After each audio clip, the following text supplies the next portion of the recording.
Rob hit me up and asked a question a lot of you had asked. He said, what do you make of Deion Sanders saying his wins are different than everyone else's? Shouldn't he get more wins before making excuses? Rob, you almost got me on this. A lot of you almost got me on this because I'll be honest, I was not watching Big 12 Media Days live. So this is a notorious event for out of context screenshots, sound bites, etc. And if you're not careful, you'll fall victim. And I almost got on Deion Sanders at Big 12 Media Days yesterday because this did get said. Deion did say that my wins are different than yours. I get treated differently than you do. And I looked at it and I said, wow, well, that's kind of, ugh, I don't know if I like that quote. Well, then I did something that we try and practice a lot around here. I went and I found the entire quote. And you're not going to believe this, but the entire quote sounds a little different than that individual quote out of context. Roll it, Colin. Yes, I'm judged on a different scale. My wins are totally different than your wins. Your wins, you just judging football. That's why I have to start out and give you education and academics and so forth. I have to give you those things so you understand there's a greater scope. I can't win 9 games and our GPA suffers. Our GPA can't be high, but we lose another 8 games. We can't not go and grab high school players and you got a bunch of guys in the portal, out of the portal that's getting incarcerated. My wins are different. We have to win in every area. That's the way we're judged. And I'm cool with that because we come a little different. So the expectation is greater. But it's not just football. It's been like that all my life. I've always had a greater expectation for myself. So the expectation you have for me would never outweigh the expectation I have of myself. They almost got me. But when I listened to that, I realized why people took the quote out of context. Because if you play that whole clip, number one, you'll lose like 80% of the crowd because no one listens past 20 seconds. Number two, the ones who are around till the very end will say, well, there's no headline here. Like, duh, I would hope my coach thinks like this.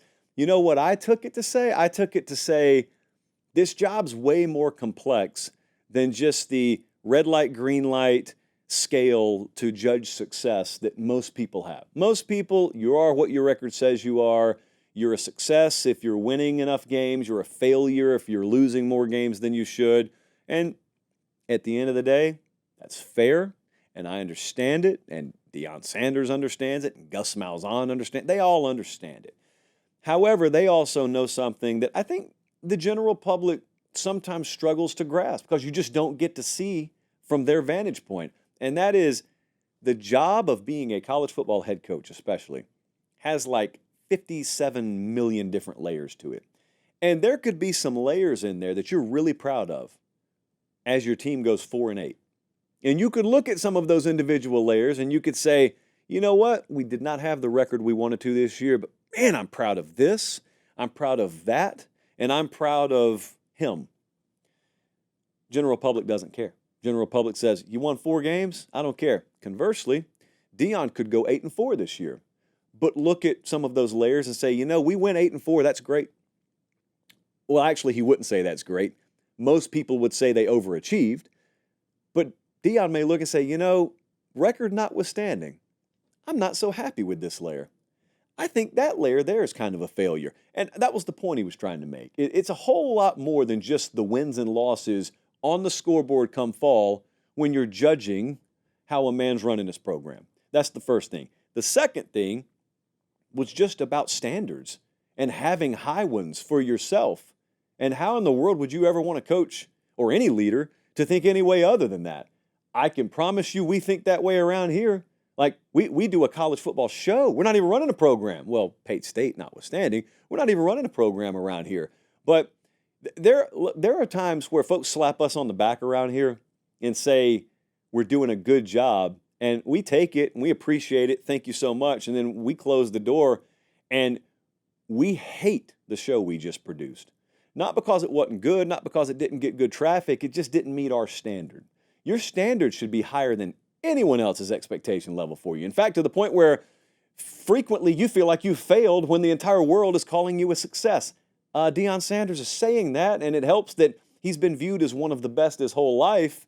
So if you're anything but the best, you're viewed as a failure. And even then, he's saying, hey, expectation doesn't really bother me so much because I exceed some of your expectations and still haven't even met mine.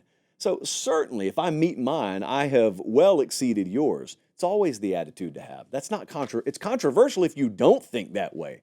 It's a problem if you don't think that way.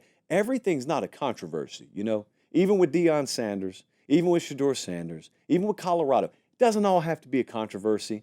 You don't have to miscontextualize every quote out of the guy's mouth.